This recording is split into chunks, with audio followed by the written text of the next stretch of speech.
오늘 말씀은 하박국 1장과 2장의 말씀입니다. 하박국 구약 성경 1301쪽 1301쪽 아니면 이쪽 되겠네요. 1302쪽 하박국서 1장과 2장 이렇게 같이 이어서 보겠습니다. 몇 구절 성경에 표시를 하면 좋을 것 같습니다. 1장에 2절과 3절 그리고 11절, 12절, 13절 1장에서는 11절, 12절, 13절 말씀 2장으로 가서는 2장 1절 말씀 그리고 2, 3, 4절까지 2, 3, 1절, 2절, 3절, 4절 특별히 하박국 2장 4절 말씀은 하박국 전체에 중요한 의미를 담고 있는 말씀이기도 합니다. 하박국 2장 4절 말씀 그리고 14절 말씀 물이 바다 덮음같이 찬양도 있잖아요. 여기에서 나온 말씀이지요. 그리고 18, 19, 20절 18, 19, 20절 특별히 18절, 19절은 우상에 대한 말씀이죠. 우상 20절 말씀까지 그렇게 표시를 하면 좋을 것 같습니다. 2장 전체까지는 오늘 다 함께 아마 시간이 안 될 것 같고 1장 그리고 2장 또 일부 이렇게 같이 함께 말씀 은혜를 나누고자 합니다. 하박국은 유다의 예언자였습니다. 유다의 예언자였고요. 학자들은 주전 612년에서 599년 사이에 활동했다라고 그렇게 보고 있습니다. 그래서 유다의 왕 요시야 제위 시절부터 여호야김의 기간까지 그리고 이스라엘이 유다가 완전히 망하기 직전 약 한 10년, 20년 정도 앞에까지 망할 때까지는 아니고 망하기 전까지 그렇게 활동했던 것으로 보여집니다. 그러니까 이제 그때쯤에는 이제 바벨론이 이제 이 그 고대 근동에서 일어나 가지고 이제 패권을 잡아가는 바벨론의 위세가 시작되는 바로 그런 때였다라고 보시면 되겠습니다. 문제는 오늘 읽어보기도 했지만은 선지서에서 중요한 것은 뭐 굳이 좀 나누면 세 가지예요. 하나는 하나님을 섬기는 데 있어서 바르게 섬기는 거죠. 근데 이제 바르게 섬긴다는 것은 하나님을 경외하고 섬기는 거고 바르게 섬기지 않는 것은 우상을 섬기는 거죠. 하나님이든지 아니면 우상이든지 둘 중에 하나니까요. 그런데 하나님을 섬기면서 사실은 하나님을 섬기는 백성답게 하나님의 자녀답게 살아가는 것이 공의와 정의를 행하고 사람을 사랑하면서 겸손히 하나님과 동행하는 것인데 그것이 제대로 온전한 모습이고 근데 그렇지 못한 모습에서는 이제 우상을 섬기고 물론 하나님을 섬기면서 또 악을 행하는 경우도 있어요. 그러니까 하나님을 완전히 안 섬기면서 악을 행하는 경우도 있고 하나님을 섬긴다 하지만은 내가 천천에 순양을 드릴까 내가 무슨 기름을 드릴까 내 죄를 위하여 내 자식 장자를 드릴까 맏아들을 드릴까 하는 말씀이 미가서에서도 있었잖아요. 근데 하나님께서 내게 구하시는 것이 뭐냐 하나님의 선한 것을 너한테 보여주셨나니 곧 공의를 행하며 인자를 사랑하며 겸손히 내 하나님과 동행하는 거 아니냐라고 말씀했던 것처럼 그 불의 오늘 또 나오지만 강포 불공정 이런 어떤 악함들 패역함 이런 어떤 그냥 한마디로 죄가 가득 차고 또 죄악이 넘쳐나고 악인들이 득세하고 또 불의하고 부패하고 하는 이런 어떤 세대를 말하고 있으니까 하나님을 섬기면서도 악을 행하는 사람들 하나님을 섬기지 않으면서 또 악을 행하는 사람들 이렇게 그래서 크게 하나님을 섬기는 거냐 섬기지 않는 거냐 하나님을 섬기면서 섬기는 자 백성답게 사느냐 그렇지 않느냐 아니면 우상을 섬기면서 그냥 온전히 우상과 함께 살아가는 거 바로 그런 부분들을 선지서가 다 보여주는데 예언자들이 하는 초점은 바로 그거예요. 하나님을 제대로 섬겨라. 하나님을 섬기는 자답게 생활해라. 이것이 메시지의 핵심이지요. 오늘 본문의 말씀도 마찬가지입니다. 하박국 선지자가 묵시로 받은 경고의 말씀이다. 이렇게 시작이 되어 있는데 바로 이 하나님 앞에 당시의 만연한 폭력과 불의에 대해서 하나님은 왜 가만히 보고 계실까? 지금 이 세상은 어떠죠? 세상이 공정한가요? 공의로운가요? 공의로워요. 그래. 우리는 공의롭지 않은지 알면서도 다 살아가고 있어요. 그죠? 열심히 살아가고 있어요. 나만 좀 그래. 나도 불공정이나 불공평을 불공정한 대우를 받지만 그래도 나 힘도 없고 또 뭐 다 세상이 그러니까 그렇지 하면서 살아가는 면도 있지요.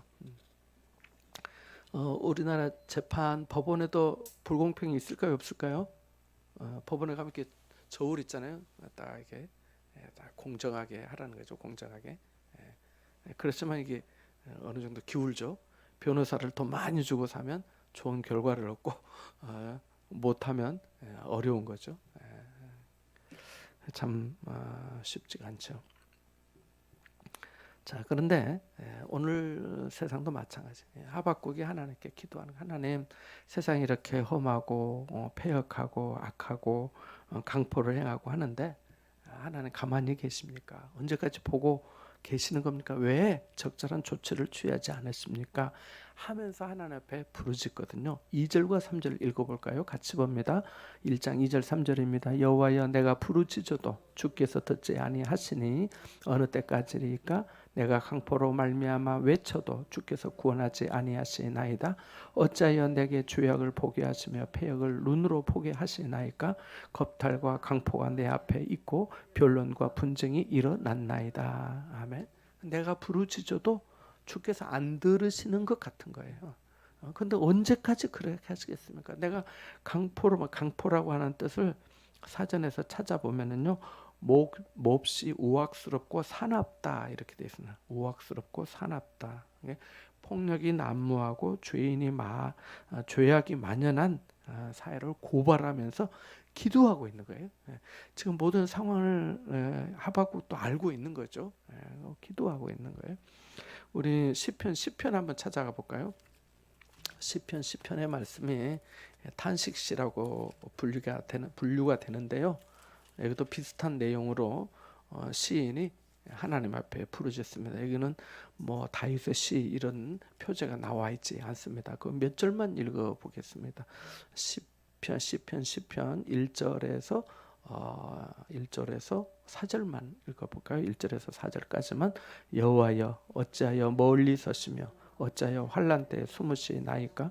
악한 자가 교만하여 가련한 자를 심히 압박하오니 그들이 자기가 베푼 꾀에 빠지게 하소서. 악인은 그의 마음의 욕심을 자랑하며 탐욕을 부리는 자는 여호와를 배반하여 멸시하나이다. 악인은 그의 교만한 얼굴로 말하기를 여호와께서 이를 감찰하지 아니하신다며 그의 모든 사상에 하나님이 없다 하나이다. 아멘. 그 뒤에도 보면은 그의 길은 언제든지 견고하고 주의 심판은 높아서 그에게 미치지 못하오니 그는 그의 모든 대적들을 멸시하며. 아무튼 하나님 없이 사는 악한 교만한 자가 가련한 자를 심히 압박하는데 하나님 왜 숨으시고 가만히 계십니까? 멀리 서 계십니까?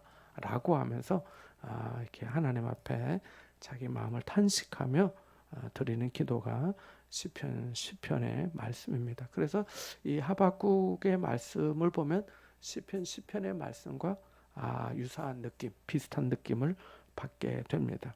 그래서 예언자는 하나님의 성품을 알기 때문에 하나님께서 결국은 그들을 심판하실 것을 확신하고 믿고 있기 때문에 하나님께 부르짖는 거죠. 하나님이면 하실 수 있다는 믿음의 전제에서 하나님 어느 때까지 몸하시겠습니까? 라고 하는 질문이죠.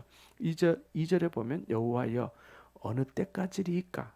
3절에 보면 어찌하여 보게 하시나이까? 이렇게 질문하는 형식으로 말씀하고 있습니다. 그래서 자, 이 말씀을 첫 번째 본문에서의 첫 번째 교훈은 생각하면서 이 말씀을 생각하는데요. 나는 불의한 세상을 어떻게 대면하고 있는가 하는 것을 우리가 질문해 볼 수 있겠습니다. 말씀드린 대로 당시 죄악이 만연했습니다.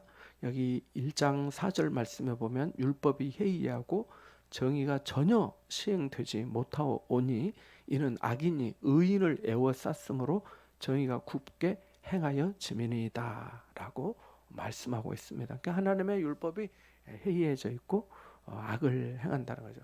제가 그때 들은 얘기로 너무 그때 당시 너무 놀라는 얘기였기 때문에 한 번씩 가끔 생각이 나는데요. 제가 여수에서 이제 신대원 졸업하고 전임전도사로 가서 이제 부교육자 생활하는데, 이제 부교육자 전임전도 사역하고 이렇게 이제 교구를 맡잖아요. 구역을 맡는데 연등동이라고 하는 동네가 있어요. 여수에 가면은 언덕이고 좀 뭐 어느 도시든 이렇게 조금 사는 지역이 있고 또 좀 어렵게 사는 지역들이 좀 있잖아요. 어렵게 사는 지역에 사는 이제 교회 성도님이 교회를 나오셨는데, 한 번은 이제 신방을 갔더니 그분이 그러는 거예요. 이게 이제 남자분 일을 하는 노동 근로자인 거예요. 그래서 이제 돈을 임금 체불해서 이제 고소를 한 것 같아요. 고소를 했는데 이제 검찰청까지 이제 사건이 넘어간 거예요. 그래서 검사가 그러더라고요. 검사가 너무 걱정하지 마세요. 내가 돈 다 받아줄게요. 그래서 이제 검사가 그렇게 자기를 도와준다고 받아준다 하니까 믿었지요. 근데 연락이 또 없는 거예요. 또 찾아갔어요. 받아준다고. 근데 나중에 알고 보니까 검사가 중간에서, 이제 내가 들은 얘기예요. 내가 확인했 내가 검사 그냥 가로챈 거예요. 그래가지고 거슬차한테 하소연을 하면서 울면서 얘기를 하시더라고요. 자기가 이제 그 일한 사장한테 가서 말하니까, 나 검사, 당신이 검사가 받아준다 했다면서, 검사가 자기가 해결해 준다고 나한테 돈 주는, 내가 검사 줬다? 물어봐라. 그 검사가 나 줄게요. 그랬는데 안 주고. 그래서 목사님, 그 전도사님, 제가 무슨 힘이 있습니까? 근데 저는 이제 우리나라의 사법 체계, 판사나 검사나 자기들의 역할들이 있으니까 그런 어떤 일을 그때 저에게는 되게 진짜 조금 너무 놀라는 충격적인 그런 이야기였어요. 어떻게 그럴 수가 있나 싶은 생각이 들었거든요. 그러니까 우리의 어떤 이 정의가 전혀 시행되지 못한다고 하는 것. 사람들이 다 의의를 말하고 정의를 말하지만은 정의도 사실은 상대적이잖아요. 나한테는 이게 정의지만 다른 사람은 정의가 아닐 수도 있거든요. 그러니까 사실은 기준은 하나님인 거예요. 하나님이어야 정의가 바른 것이지, 그건 당신하고 나하고 상황이 다 다르잖아. 뭐 일례로 우리나라의 어떤 작은 문화가, 우리는 되는데 다른 데는 죄라 하고, 우리 사이에는 괜찮은데 다른 사람은 그건 나쁘다 하고, 이거 다 상대적이잖아요. 그래서 하나님의 말씀이 표준이고 하나님이 공의고 정의인 것이지 다른 것이 아니에요. 오죽하면 예수님도 그랬잖아요. 어째 나를 선하다 하느냐, 선함은 하나님밖에 없느니라 라고도 말씀하셨잖아요. 그래서 하나님이 선이신 거죠. 하나님만이 선이신 거예요.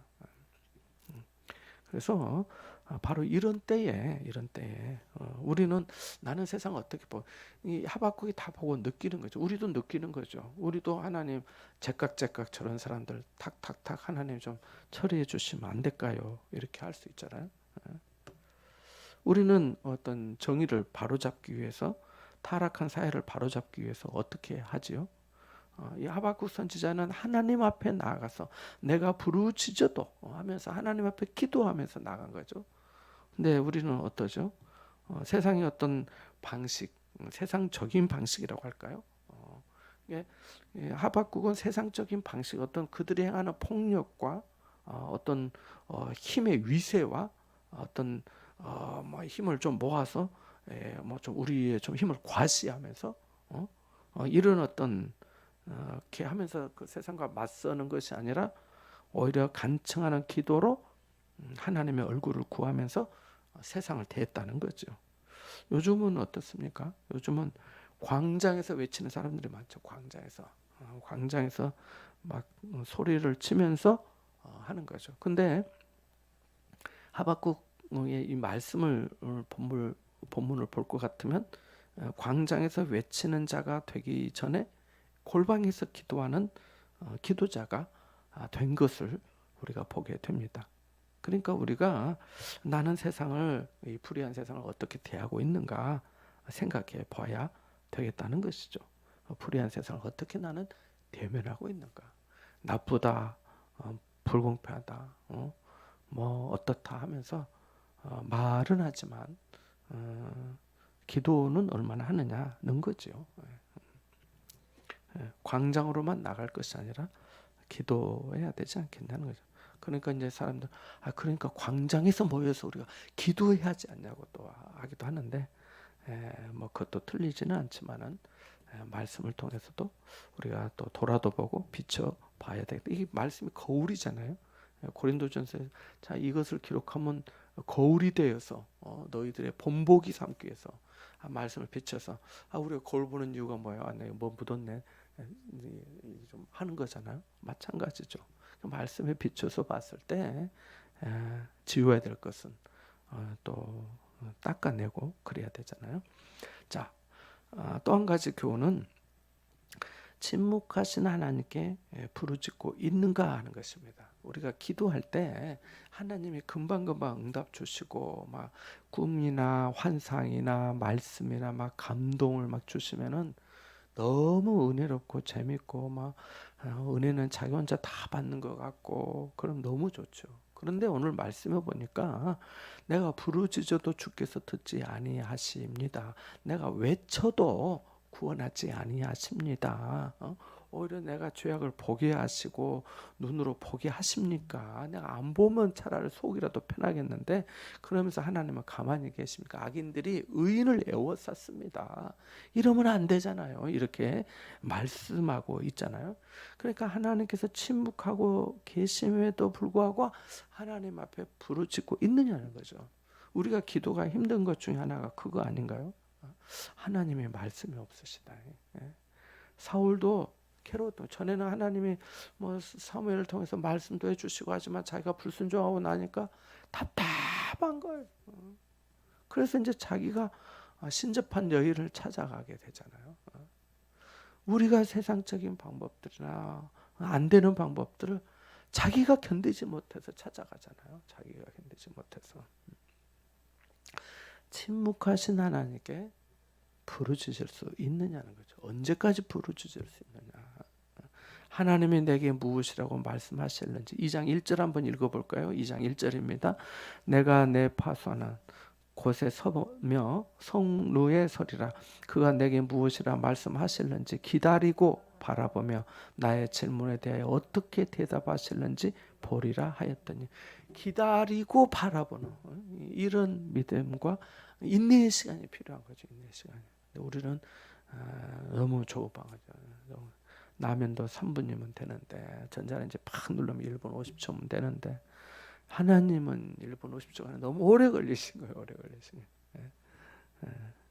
지난 금요 그 고난 중에 기도회 때 말씀드렸지만은 예수님께서 나의 원대로 마셨고 아버지 원대로 하옵소서라고 기도하셨잖아요.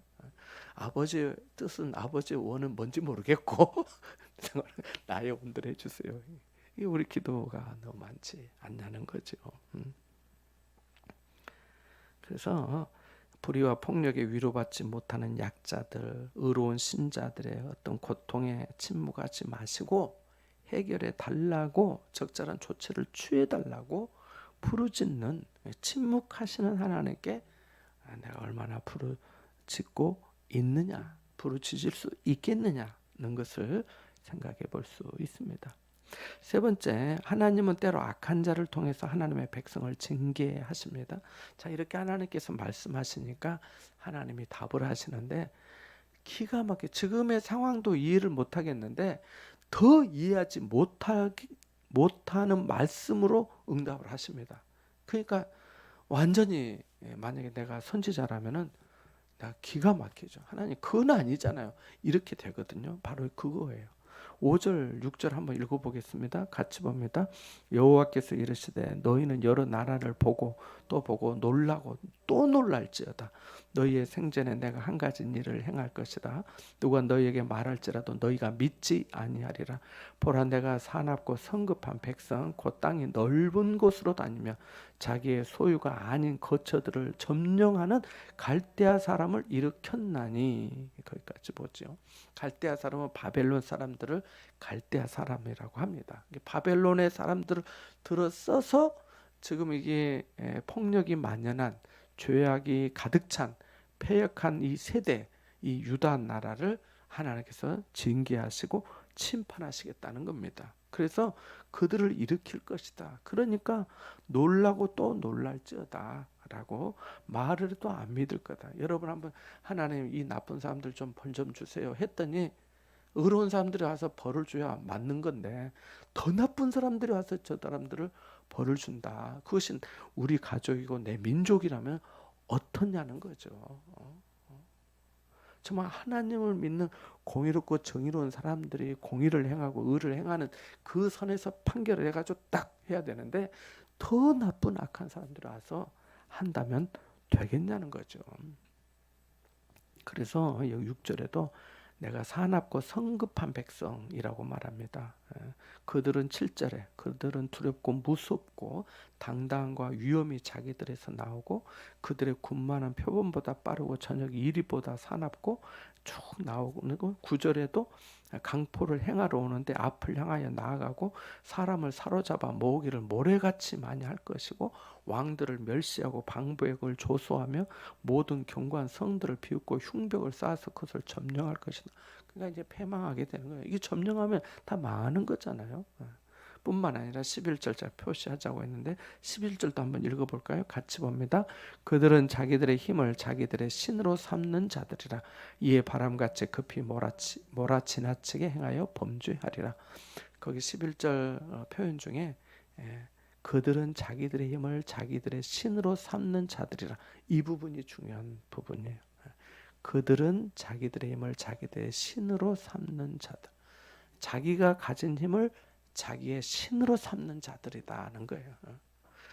자기들의 힘이라는 것은 자기들이 가지고 있는 권세와 능력과 재능과 돈과 명예와 지위와 이런 모든 권한을 말합니다. 그것이 내게 신인 거예요. 그렇게 사는 사람들을 더 써서 하나님을 믿는 백성들을 하나님께서 이렇게 심판하시겠다, 벌 주겠다라고 말씀하시는 거예요. 하나님은 유다 백성이 경고의 메시지를 듣지 않고 율법이 해이해졌다고도 했잖아요. 4절에 율법의 교훈을 받지도 않으면 설령 죽은 자가 살아나서 말해도 듣지 않을 것이라는 것을 하나님께서는 알고 계신 거죠. 언제 이런 말씀을 하셨죠? 죽은 자가 안 돼서 살아난 자가 있을지라도 권함을 받지 아니하리라. 그렇지요. 역시 누가복음 16장 31절이죠. 부자와 나사로 이야기해서 부자가 세상에 몇 형제가 있다고요? 아유 권사님 아쉬워요. 몇 형제요? 아니 금방 이렇게 하더만 뭐 이렇게 하시네. 센스가 빠르시네. 그래 다섯 형제가 있죠. 다섯 형제 나사로 보내서 여기 오지 않게 해주십시오. 죽은다가 살아나서 말하면 듣지 않겠습니까? 아브라함이 얘기하잖아요. 그들에게 모세와 선지자들이 있으니까 그들의 말을 듣지 않으면 죽었다 살아난 사람이 구원에도 고난을 받지 아니하리라 그러잖아요. 사람이 얼마나 간사하고 간교하고 거짓된지 정말 누가 그 말을 만들었는지 모르겠지만은 화장실 갈 때하고 나올 때 다르단 말. 그 화장실은 진짜 참을 수가 없어서 그런 것 같아. 우리가 생리적 현상을 참을 수가 없으니까 가야 되잖아요. 근데 일 보고 나면 아유 뭐 이제 괜찮아 이렇게 되는 거죠. 응? 그 마찬가지죠. 비록 죽은 자 가운데서 살아난 자가 있을지라도 구원함을 받지 아니하리라라고 말씀합니다. 잠언 16장 4절 말씀에 보면 하나님께서 이 악한 사람들을 들어서 쓰시는데 여호와께서 온갖 것을 그 쓰임에 적당하게 지으셨. 쓰임이 뭐예요? 용도의 용도. 쓰임에 적당하게 지으셨나니 악인도 악한 날에 적당하게 하셨느니라고 말씀합니다. 쓰임에 적당하게 하나님께서 다 바벨론도 바벨론도로 들어 쓰시는 거지요. 그래서 그렇게 말씀하고 있습니다. 그러니까 하나님께서 이렇게 때로 이와 같이 극약 처방을 하실 때도 있다는 것입니다. 우리도 생각지 않은 때에 인생 채찍으로 다스리실지 모릅니다. 누가복음 12장 46절에 이렇게 말씀하셨잖아요. 생각하지 않은 날, 알지 못하는 시각에 그 종의 주인이 이르러 엄히 때리고 신실하지 아니한 자의 받는 벌에 처하리니라고 말입니다. 그래서 생각지 않은 날, 알지 못하는 시각에, 알지 못하는 시각에 도저히 우리 생각하고 이럴 줄은 몰랐는데 이런 거죠. 이렇게 될 줄은 몰랐는데, 그렇죠. 우리가 내일 일을 모르고 한 치 앞도 모르고 산다고 말하지 않습니까? 자, 그러므로 악에서 속히 돌이키고 말씀에 순종하는 삶을 살아야 되겠다는 것입니다. 자, 또 한 가지 다음번 네 번째 교훈은 하나님은 악한 자도 쓰시고 그들의 악으로 인해서 또 망하게도 하십니다. 아까 말씀드린 것처럼 그들은 자기들의 힘을 자기 신으로 삼아요. 그들에게 대해서 어떻게 하시냐? 그들은 바람같이 급히 몰아치게 행하여 범죄하리라. 이렇게 11절에 말씀하고 있는데 이들도 결국은 나중에 다 망하게 하신다라고 하는 것을 악한 자는 스스로 자기 힘을 자기 신으로 삼았으니까 멸망하게 되는 거죠. 다섯 번째, 악함으로 인해서 심판받고 고통과 어려움을 겪겠지만 택한 백성을 멸망시키지 않으실 것이라는 기본적인 믿음의 확신을 가져야 되겠다는 것입니다. 12절 말씀 한번 읽어볼까요? 같이 봅니다. 선지자가 이르되 여호와 나의 하나님 나의 거룩한 이시여 주께서는 만세 전부터 계시지 아니하시나이까 우리가 사망에 이르지 아니하리이다. 여호와여 주께서 심판하기 위하여 그들을 두셨나이다. 반석이시여 주께서 경계하기 위하여 그들을 세우셨나이다. 아멘. 하나님께서 그렇게 하신다니까 하나님 나의 하나님 거룩하신 이시 하면서 기도를 하는데 중간 부분에 보면 우리가 사망에 이르지 아니하리이다 여호와여 하면서 심판하시기 위해서 또 경계하기 위해서 세워주신 줄 압니다. 다 멸하지는 않으시겠지요. 그러실 줄 압니다 라고 말해. 생각해보세요. 하나님께서 부르시고 택한 백성 싹 멸했다. 그러면은 그 후손이나 자손의 약속이나 우리 구주 오심의 약속이 어떻게 성취가 되겠어요? 그러지는 않으시는 거예요. 그러니까 우리가 신앙생활하면서 때로 이런 어려움 저런 어려움을 겪기도 하지만은 기본적으로 우리가 흔들리지 않는 믿음의 틀이 있어야 돼요. 그건 뭐냐면 하나님의 사랑이에요. 그래, 내가 지금 이렇게 했지만 하나님은 여전히 나를 사랑하셔. 내가 죄를 짓고 내가 불의하고 내 마음에 교만함이 있고 내가 못된 놈이긴 하지만은 그러신다. 자, 이번에 전도하면서 어떤 누군가에게 우리 4월 20일 부활절이니까 교회 오라고 얘기를 했더니 자기는 죄가 많아서 교회 못 오겠다고 하는 거예요. 그래서 내가 그랬어요. 나도 죄가 많아. 너하고 나하고 똑같아. 내가 그랬어. 같은 마음이죠. 같은 마음. 주님은 다 사랑하시니까. 그래서 하나님에 대한 사랑에는 이거 믿어야 돼. 또 예수님을 통한 죄사함 구속하신 그래. 내가 죄가 많지만 예수님이 나의 죄를 위해서 대속하셨어. 십자가에 피 흘려 죽으셨잖아. 또 하나님이 함께 하심에 대한 약속. 하나님이 우리와 함께 하신다는 말 뭐라고 하죠?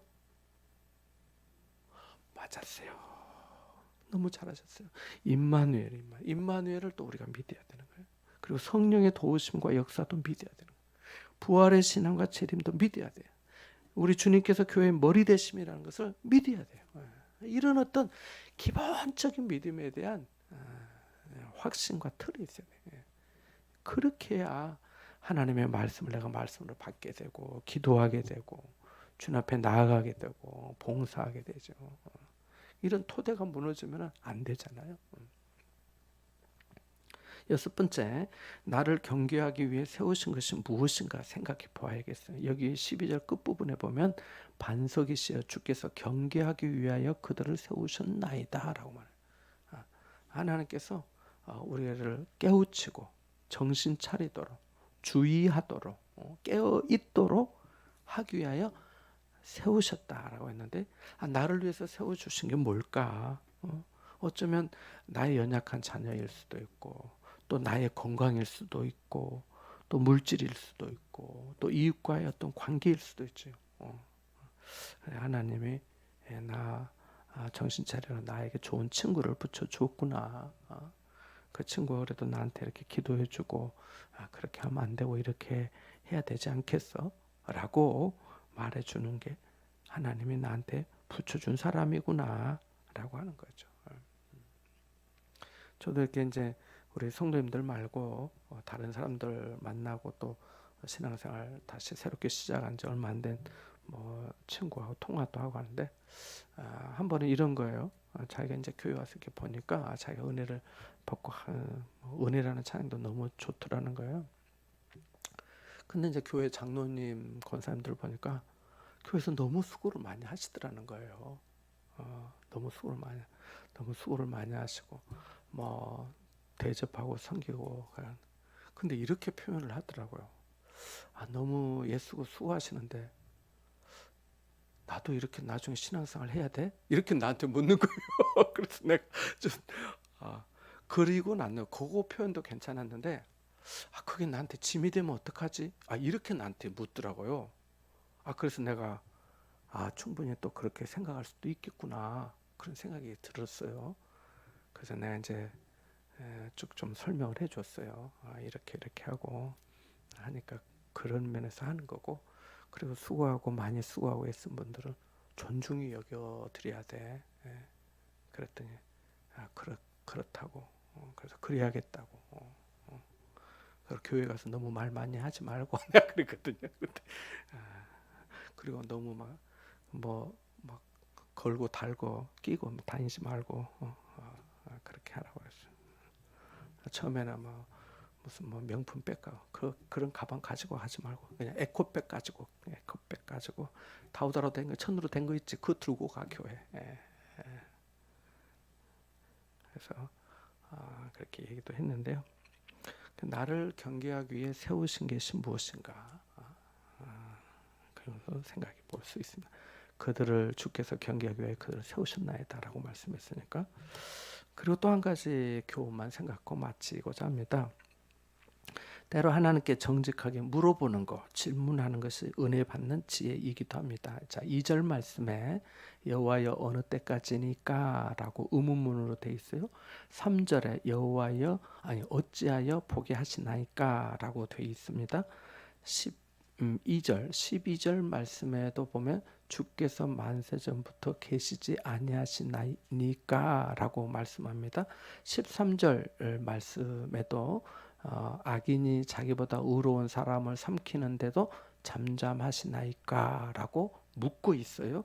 14절에도 주께서 어찌하여 벌레 같게 하시나이까 라고 묻고 있어요. 17절 말씀에도 그가 그물을 떨고는 계속하여 여러 나라를 무자비하게 멸망시키는 것이 옳으니까 라고 묻고 있어요. 창세기에서 기도를 하면서 하나님께 물으면서 기도한 사람이 있어요. 너무 큰가 범위가? 좀 좁혀드릴게요. 그러면 1번, 2번, 3번 중에 아브라함, 이삭, 야곱 중에. 그렇죠. 언제 그랬을까요? 그렇죠. 맞아요. 50, 45, 40, 30, 20일. 하나님 여호와여, 하나님 공의로우신데 어떻게 의인을 악인들과 함께 멸하시리 하나이까. 이렇게 하면서 하나이까 하면서 아브라함이 기도했잖아요. 그러니까 옳으니까라고 묻는. 그럼 하나님 이것이 옳습니까라고 묻는 거죠. 우리가 기도할 때도 그렇더라는 거죠. 하나님의 뜻을 사실 참 알기가 쉽지가 않은데 하나님 앞에 기도하는 하나님. 기도하면서 부르짖으면서 하나님 무슨 뜻입니까? 이렇게 하시면 어떡하십니까? 하나님 저는 어떻게 할 수가 없어요. 하나님 하는 거죠. 그래서 정직하게 물어보는 거, 그것도 기도에 은혜 받는 지혜다는 것입니다. 눈이 정결하여 악을 참아 보지 못하시는 하나님이 패역한 자를 소집하여서 13절 말씀처럼 자기보다 의로운 사람을 삼키게 하신다면 그것을 어떻게 옳다고 할 수 있겠습니까? 라고 묻고 있는 거죠. 우리들도 하나님의 뜻을 알지 못할 때가 얼마나 많습니까? 하나님의 뜻을 알기 원할 때가 많은데 하나님의 뜻을 다 알 수 없고 사실 또 다 알아야 순종할 수 있는 것도 아닙니다. 자꾸 하나님의 뜻을 알려줬다고 해봐요. 그래 내가 네가 이렇게 하기를 원한다. 이렇게 하나 말씀하면 아멘 주 예수여 제가 속히 행하겠나이다. 라고 할 수 있을까요? 아유 설거지 정도는 할 수 있죠. 청소도 할 수 있죠. 1시간 기도 가능하죠. 그거 말고 좀 더 큰데 그건 좀 생각해 볼게요. 하나님 뜻 알려주면 순종한다며.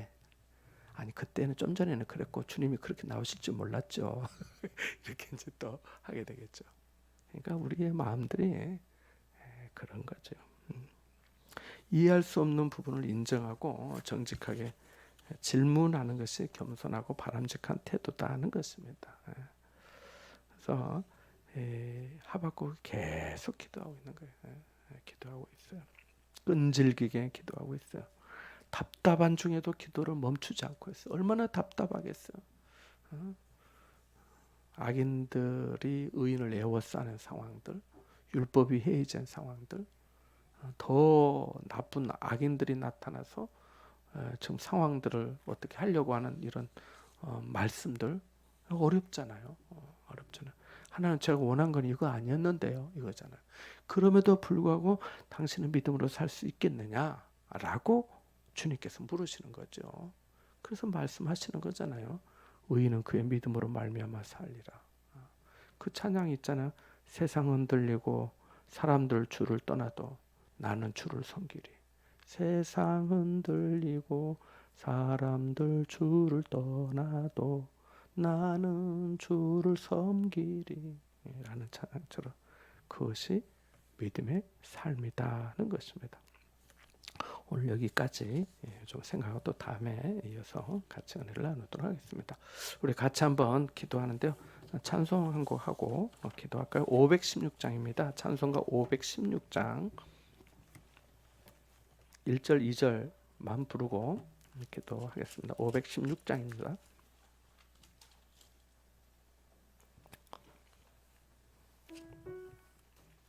1절 2절 부릅니다.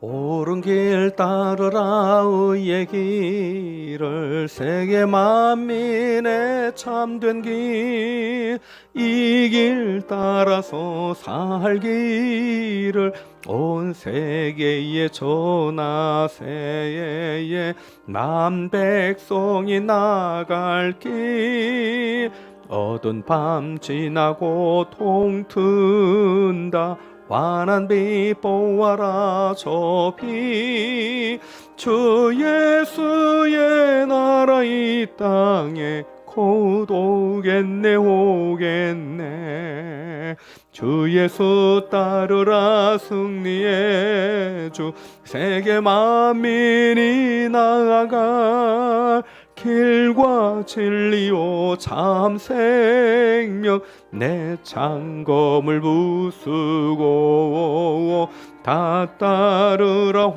화평왕 어두운 밤 지나고 동튼다 환한 빛 보아라 저 빛 주 예수의 나라 이 땅에 곧 오겠네 오겠네.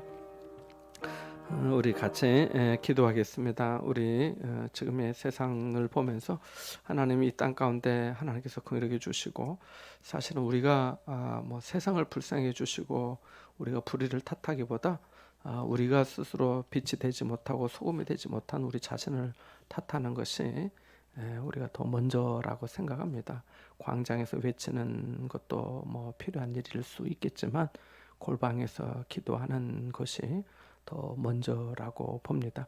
그래서 하나님께서 침묵하시는 것 같고 그래서 우리가 답답한 것 같고 또 우리가 생각지도 못하게 더 상황이 더 악화되는 것만 같은 상황에서도 그런 환경에서도 여전히 믿음을 지키면서 하나님을 의지하면서 내가 여호와를 기다리며 바라본다고 했던 하박국 선지자처럼 하나님 저희들도 그래 할 수 있도록 도와주시옵고, 또 나를 경계하기 위해서 하나님께서 세워주신 것이 무엇인가, 내게 어쩌면 그게 사도 바울은 가시라고 했는데 나를 위해 세워주시고 붙여주시고 있게 해주신 것이 무엇인가, 그것을 내가 감사하지 못하고 늘 짐으로만 생각하고 문제만 생각했는데 오히려 그것 때문에 내가 하나님 앞에 더 가까이 나올 수 있어서 감사의 제목이 되구나라고 하는 것을 하나님께서 깨닫도록 은혜를 더해달라고, 또 하나님의 말씀을 통해서 우리의 믿음들이 늘 새로워질 수 있도록 함께 해달라고, 또 지난 제가 이렇게 좀 보니까 한 10분 정도 이렇게 오신 것 같아요. 이몽희 집사님 빼고 또 작년에 오신 분도 계시긴 하지만은 그래도 전혀 새롭게 오신 분들도 계시고 해서 참 얼마나 감사한지 모릅니다. 하나님께서 새로 오신 분들에게 믿음과 은혜를 주시고 또 권해 주시고 또 좋은 만남으로 이어질 수 있도록 인도해 달라고 우리 같이 좀 기도하고 또 성도님들 함께 해 주시도록 기도하겠습니다. 기도합니다.